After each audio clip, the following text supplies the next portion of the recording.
Pronto, agora a gente vai falar da última das anemias hemolíticas, que é a anemia hemolítica microangiopática.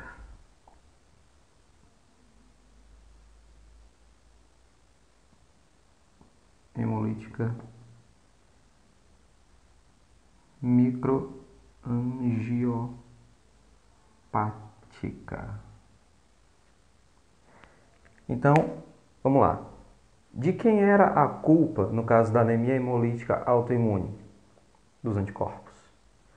De quem era a culpa da HPN, da anemia da hemoglobinúria paroxística noturna? Do complemento. E de quem é a culpa da anemia hemolítica microangiopática? Basicamente, a culpa é do vaso sanguíneo, ok? Dos pequenos vasos, em que vai acontecer uma lesão endotelial, tá certo? Então a gente pode colocar que o problema todo vai acontecer por conta da lesão endotelial.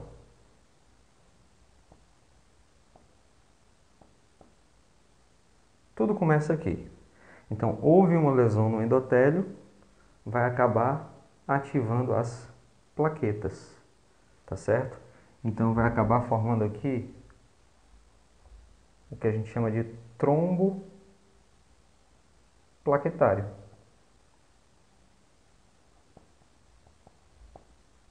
Ok?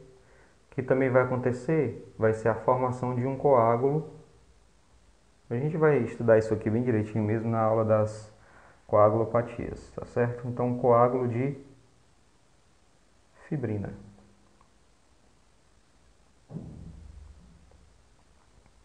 Tudo isso vai gerar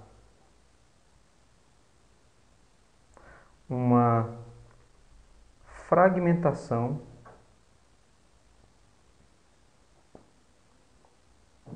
das hemácias.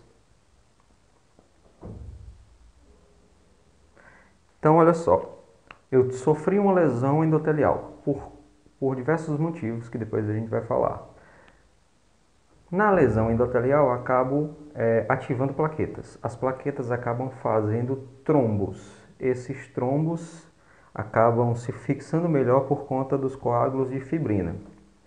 Só que no momento em que a célula está passando, no momento em que uma hemácia está passando em alta velocidade pelo vaso, ela acaba se chocando com essa plaqueta, desculpa, com esse trombo plaquetário, tá certo?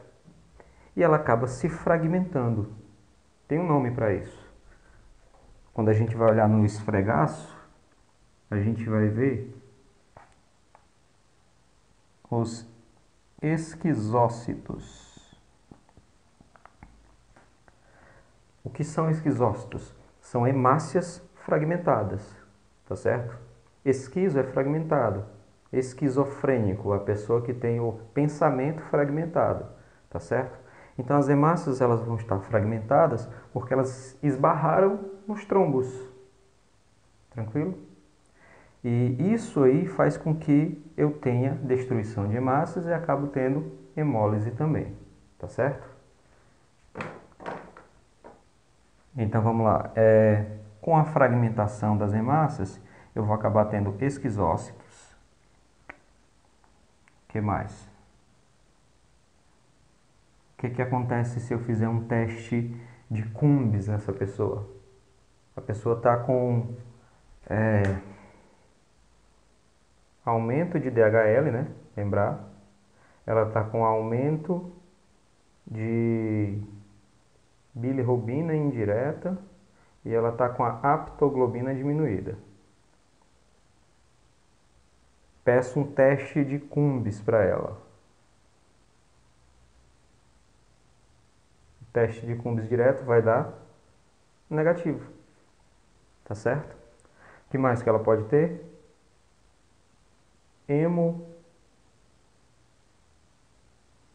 Hemoglobinúria. Hemosiderinúria. Certo?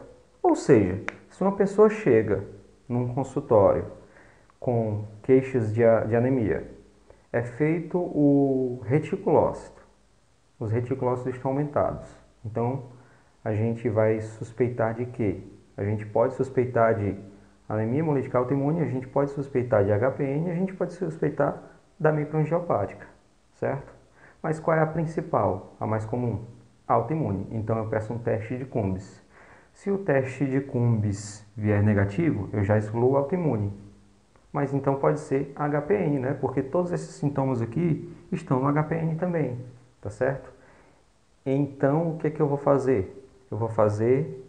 Eu posso, se eu suspeitar de HPN, depois do teste de Cumbis, eu posso acabar fazendo a imunofenotipagem, que a gente já viu no vídeo anterior. Certo? Não encontrei, aliás, eu encontrei o CD55 e o CD59 lá na imunofenotipagem, então já sei que não é HPN, tá certo? Então provavelmente vai ser uma anemia microangiopática.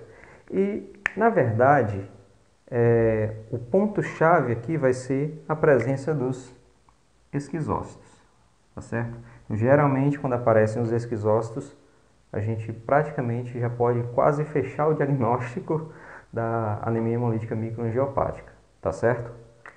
Então, quais são as causas de anemia hemolítica microangiopática? Vai ser uma lesão no vaso, mas por que aconteceu essa lesão no vaso, né? Então, vários motivos. Por exemplo, a pessoa pode ter... Deixa eu colocar assim. A lesão endotelial pode acontecer por uma síndrome hemolítica urêmica, pode acontecer por uma PTT, púrpura trombocitopênica trombótica. O detalhe é, no caso específico da PTT, ela não causa lesão endotelial, tá certo? Mas o problema vai ser na plaqueta em si, que vai acabar gerando todos esses processos do mesmo jeito. A gente vai estudar PTT depois, certo? Pré-eclâmpsia, síndrome HELP, pré-eclâmpsia, síndrome HELP lá da obstetrícia, tá certo? Então todas essas situações podem acabar gerando a lesão endotelial. Uma válvula, né?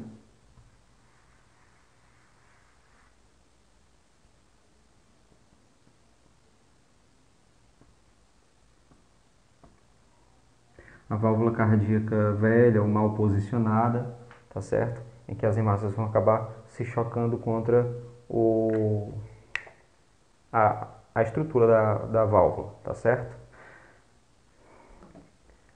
Então, basicamente é isso, ok?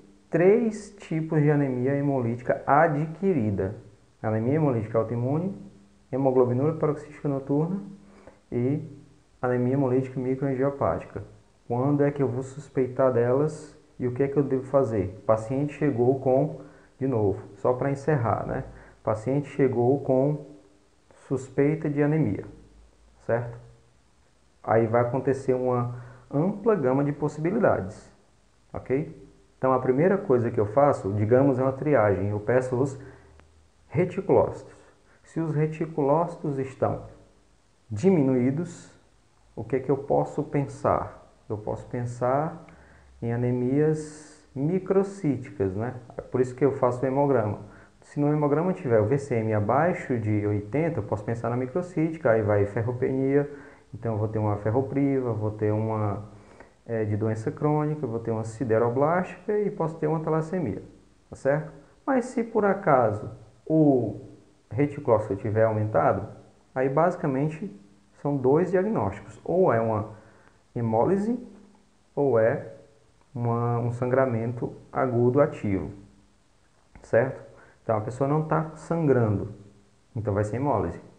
Então nós temos 3 possibilidades no caso da hemólise, de anemias adquiridas, né? Então anemia adquirida autoimune, HPN e microangiopática, certo?